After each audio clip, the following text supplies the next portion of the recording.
తెలంగాణ బీజేపీలో కొత్త లొల్లి మొదలైంది. అదేంటంటే జిల్లాల అధ్యక్షుల నియామకం. పార్టీ సౌలభ్యం కోసం నాయకత్వం తెలంగాణను 38 జిల్లాలుగా విభజించింది. ఇప్పటికీ 23 జిల్లాలకు అధ్యక్షులను నియమించగా ఇంకా 15 జిల్లాలకు అధ్యక్షులను ప్రకటించాల్సి ఉంది. అధ్యక్షులను నియమించడంలో పార్టీ నాయకత్వం ఒక్కో జిల్లాలో ఒక్కో తీరుగా వ్యవహరిస్తోంది. ఈ కారణంతోనే ఎంపీలు, ఎమ్మెల్యేలు, సీనియర్ నేతలు కొన్ని జిల్లాల్లో పార్టీ నాయకత్వంపై మండిపడుతున్నారు. తాజాగా గోల్కొండ గోషామహల్ జిల్లా అధ్యక్షుడి నియామకం విషయంలో ఎమ్మెల్యే రాజా సింగ్ పార్టీ నాయకత్వంపై చేసిన వ్యాఖ్యలు సంచలనంగా మారాయి. పార్టీ తరపున 8 మంది ఎంపీలు, 8 మంది ఎమ్మెల్యేలు ఉన్నారు. మామూలుగా అయితే 16 మంది ప్రజాప్రతినిధులున్న జిల్లాల అధ్యక్షులను నియమించడంలో వీళ్ళ మాటే ఎక్కువగా చెల్లుబాటు అవుతుంది. అయితే ఈ నాయకత్వం మాత్రం అందరి విషయంలోనూ ఒకేలాగా వ్యవహరించడం లేదనే ఆరోపణలు రాజాసింగ్ రియాక్షన్తో బయటపడింది. తాము సూచించిన వాళ్లను అధ్యక్షులుగా నియమించలేదని కొందరు ఎంపీలు, మరికొందరు ఎమ్మెల్యేలు నాయకత్వంపై మండిపడుతున్నారు. తాజాగా నియమించిన గోల్కొండ గోషామహల్ అధ్యక్షుడు టి ఉమామహేందర్ నియామకమే కాదు, గతంలో నల్గొండ జిల్లా నిర్మల్ అధ్యక్షుల నియామకం అప్పుడు కూడా జిల్లాలోని చాలా మంది సీనియర్ నేతలు నాయకత్వంపై మండిపడుతున్నారు.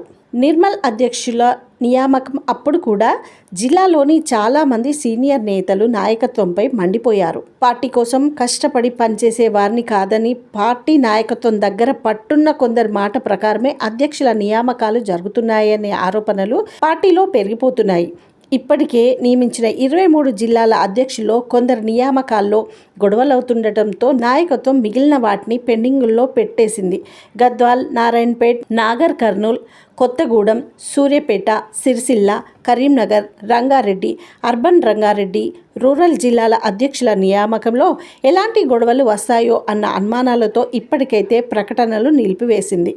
ఉమామహేంద్ర నియామకంపై రాజాసింగ్ తీవ్ర అసంతృప్తిని వ్యక్తం చేయడమే పార్టీలో సంచలనంగా మారింది. కొందరు అధ్యక్షుల నియామకాల్లో ఎంపీలు, ఎమ్మెల్యేల్లో కూడా అసంతృప్తి ఉన్న రాజాసింగ్ బయటపడలేదంతే. తమ అసంతృప్తిని నాయకత్వానికి లేఖల రూపంలోనూ లేదా నేరుగా కలిసో అభ్యంతరాలను వ్యక్తం చేసినట్లు పార్టీ వర్గాల సమాచారం. పార్టీ సిద్ధాంతాలకు కట్టుబడిన మొదటి నుండి పార్టీ కోసమే కష్టపడిన వారు కాదని, మధ్యలో వచ్చిన వారికి నాయకత్వం అందలాలు ఎక్కిస్తున్నదనే మంట చాలామంది ప్రజాప్రతినిధులు, సీనియర్ నేతల్లో ఎగిరిపోతుంది.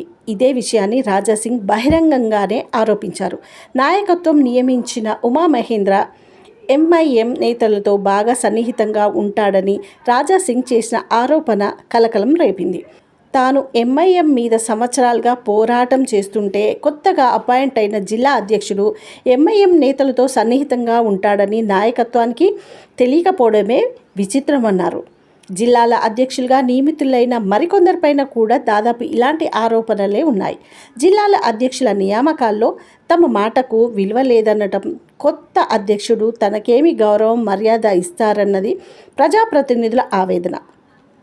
ఇక్కడ గమనించాల్సిన విషయం ఏంటంటే చాలామంది ఎంపీలు, ఎమ్మెల్యేలతో తెలంగాణ అధ్యక్షుడు, కేంద్ర మంత్రి కిషన్ రెడ్డికి మంచి సంబంధాలు లేవని పార్టీలో చాలా కాలంగా టాక్ ఉంది. సహచర మంత్రి బండి సంజయ్, ఎంపీలు ఈటల రాజేందర్, రఘునందన్ రావు, గోడం నగేష్, విశ్వేశ్వరరెడ్డి, రాజ్యసభ ఎంపీ లక్ష్మణ్తో కిషన్కి మంచి సంబంధాలు లేవని పార్టీ వర్గాల సమాచారం. ఎంపీలు, ఎమ్మెల్యేలు సిఫారసుల ప్రకారం కాకుండా తన మద్దతుదారులే జిల్లాల అధ్యక్షులుగా ఉండాలని కిషన్ ఆలోచన కారణంగానే చాలా చోట్ల వివాదాలు రేగుతున్నాయని పార్టీ నేతలు అంటున్నారు.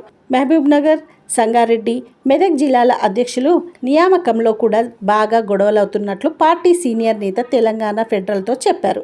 అధ్యక్షుల నియామకంలో ప్రజాప్రతినిధుల్లో అసంతృప్తి ఉందని పార్టీ నాయకత్వం ఎవరిని మార్చదని స్పష్టం చేశారు.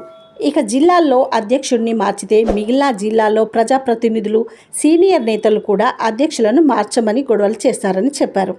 అధ్యక్షుని పనితీరు ఆధారంగా మార్చటమో లేదో కంటిన్యూ చేయటమో చేస్తారో కానీ గొడవలు, అసంతృప్తి కారణంగా మార్చమని చెప్పారు. మరి తాజా లొల్లి చివరకు ఎక్కడికి దారితీస్తుందో చూడాల్సిందే.